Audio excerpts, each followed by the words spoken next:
Dalam rangka peringatan 100 tahun negara Republik Turki, sejak tanggal 29 Oktober tahun 1923,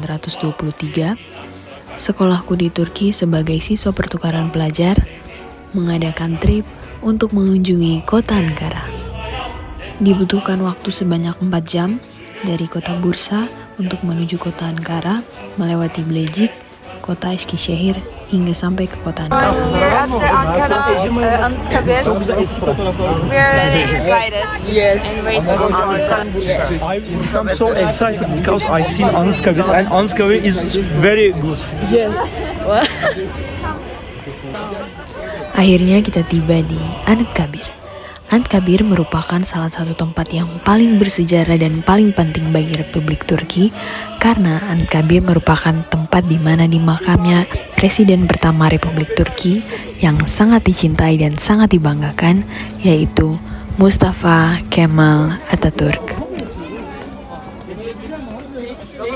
Wow, Anıtkabir ini benar-benar keren banget. Nah, teman-teman bisa lihat betapa luasnya Anıtkabir. Dan luas dari Anıtkabir secara keseluruhan yaitu 750.000 meter persegi. Anıtkabir dibangun pada tahun 1944 dan selesai pada tahun 1953. Selanjutnya kita menuju ke salah satu bagian dari Anıtkabir, yaitu Barış Kulesi atau Menara Perdamaian. Pada Menara Perdamaian ini terdapat mobil Atatürk yang digunakan pada saat musim panas dan mobil ini bermerek Lincoln. Ini merupakan makam dari Presiden kedua Republik Turki yaitu İsmet İnönü yang meninggal pada tahun 1973. Beliau merupakan sahabat baik dari Mustafa Kemal Atatürk dan makamnya di sini berhadapan langsung dengan makam dari Atatürk. Tiba-tiba suara ini terdengar, dan suara ini melambangkan bahwa kita harus sejenak menundukkan kepala dan memberikan penghormatan. Selanjutnya ada Zafer Kulesi atau Menara Kemenangan. Dalam Menara Kemenangan ini terdapat winter car dari Atatürk.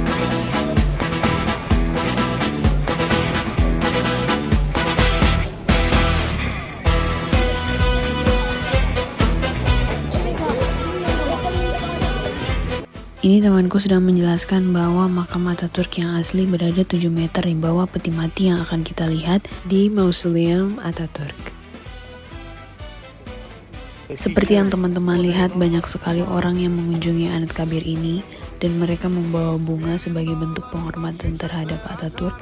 Mulai dari yang paling muda sampai yang paling tua, semuanya mengunjungi tempat ini. Pintu masuk dari makam yang asli İsmet İnönü, Presiden kedua Turki.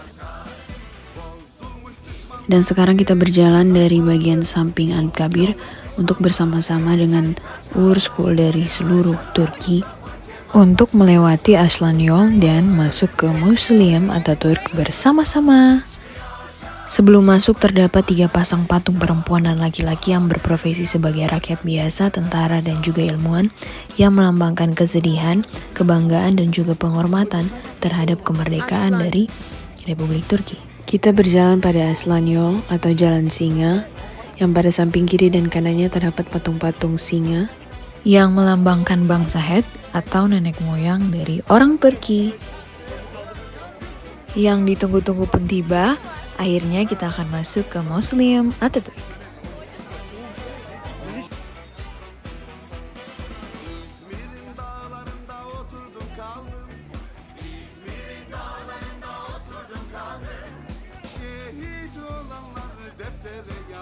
Nah, teman-teman bisa lihat pada bagian terluar dari Mausoleum Atatürk terdapat tulisan yang sangat besar.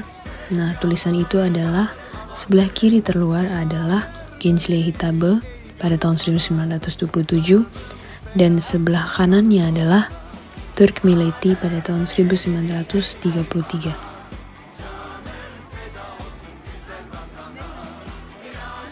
Nah teman-teman, bagian plafon dari Mausoleum Atatürk ini terbuat dari lapisan emas.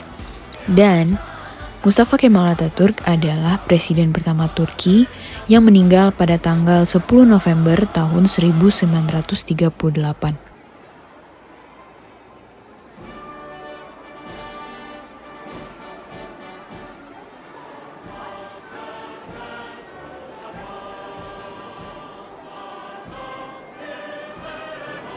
Pada bagian dalam dari mausoleum Atatürk, ada juga tulisan yang sangat besar pada dindingnya. Yang ini adalah Atatürk untuk Ödüsüne Son Mesajı pada tahun 1938. Ini merupakan pesan terakhir Atatürk kepada tentara Turki. Di sebelah sana adalah Büyük Türk Milletine oleh İsmet İnönü, presiden kedua Turki.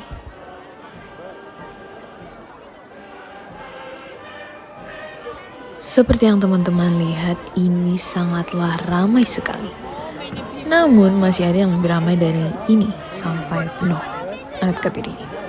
Ini menunjukkan bahwa orang Turki sangat menghargai pahlawan mereka, terkhususnya Atatürk, karena dia mengubah banyak hal di Turki ini. Sekarang kita berada di Atatürk ve Kurtuluş Savaşı Musesi, di mana ini adalah museum yang menunjukkan kehidupan dari Mustafa Kemal Atatürk dan juga perang-perang yang terjadi sebelum kemenangan dari Turki, yaitu pada tahun 1923. Dan perang yang pertama yaitu Çanakkale War atau Perang Çanakkale yang terjadi pada 19 Februari tahun 1915 sampai 9 Januari tahun 1916.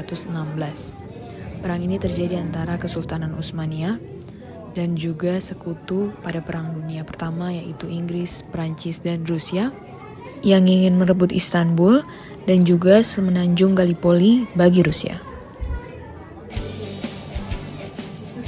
Selanjutnya ini adalah peta Kesultanan Utsmaniyah yang pada saat itu wilayahnya diduduki oleh Italia, Prancis, Inggris, Yunani, dan lain-lain. Di sini terdapat banyak sekali lukisan-lukisan bersejarah yang menggambarkan perjuangan dari Republik Turki. Salah satunya lukisan ini merupakan gambaran dari perjuangan Turki yang pada saat itu perempuan berjuang untuk membawa senjata, sedangkan laki-laki pergi berperang.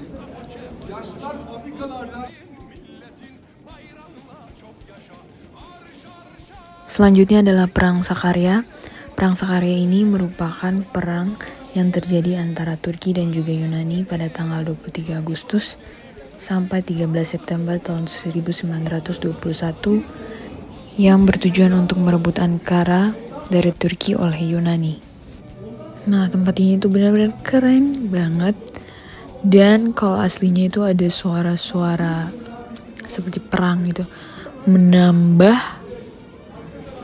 kita ikut masuk kayak ikut merasakan ya perang pada saat itu.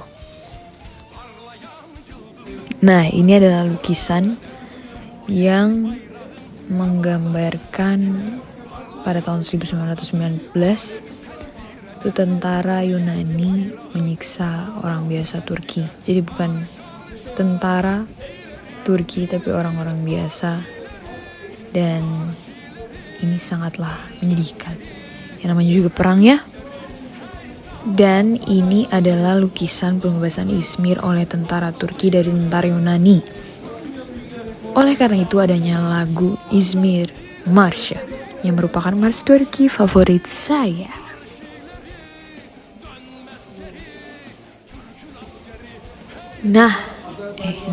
Ya, jadi ini adalah makam Atatürk yang asli, tapi tidak ada seorang pun yang boleh masuk. Bahkan Ratu Elizabeth pun tidak bisa masuk. Salah satu orang yang terpenting di dunia. Ya, begitulah. Sangat penting Atatürk ini. Kemudian ini adalah relief dari Turki Cumhuriyet atau peringatan Hari Republik Turki. Nah, ini adalah patung dari Atatürk. Sangat keren, bukan? Keren banget.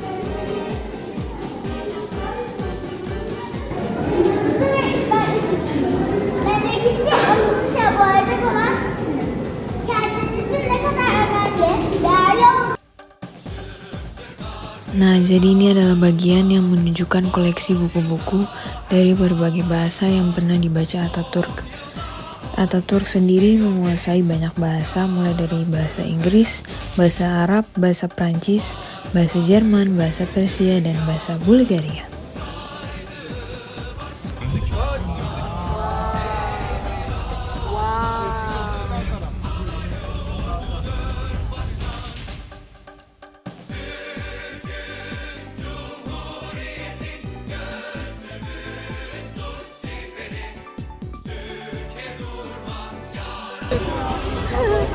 Teşekkür ederim. Oh my gosh. Tarihi eserleri inceleyin. Masalara, çalışma masalarına.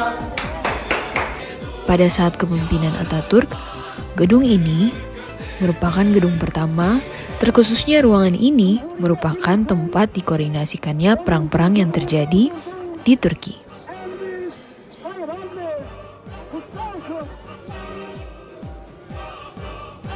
Pertemuan yang terjadi di sini dipimpin langsung oleh Ataturk sendiri sebagai Mayor Jenderal dan juga Marshal atau pemimpin tertinggi dalam Angkatan Darat Tentara Turki.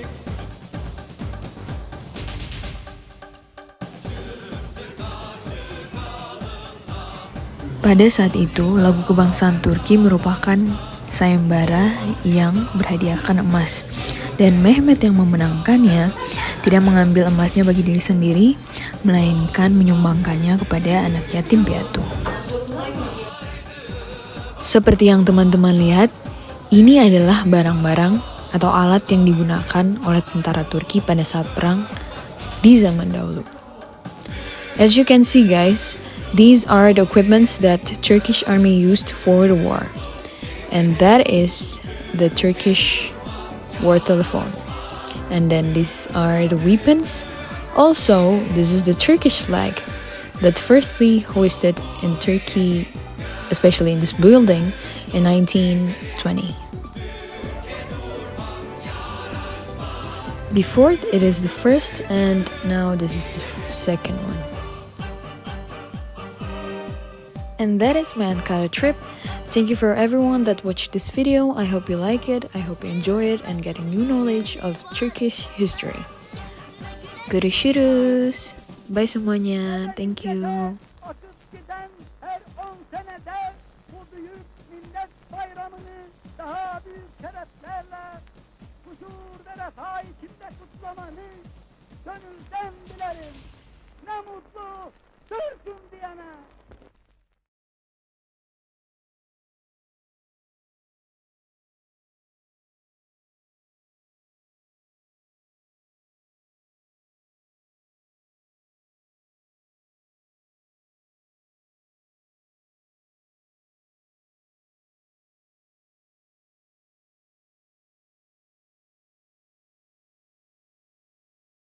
Memang kalau video pengetahuan sejarah tuh mesti suara begini sudah nih. Maksudnya jangan terlalu alay kan.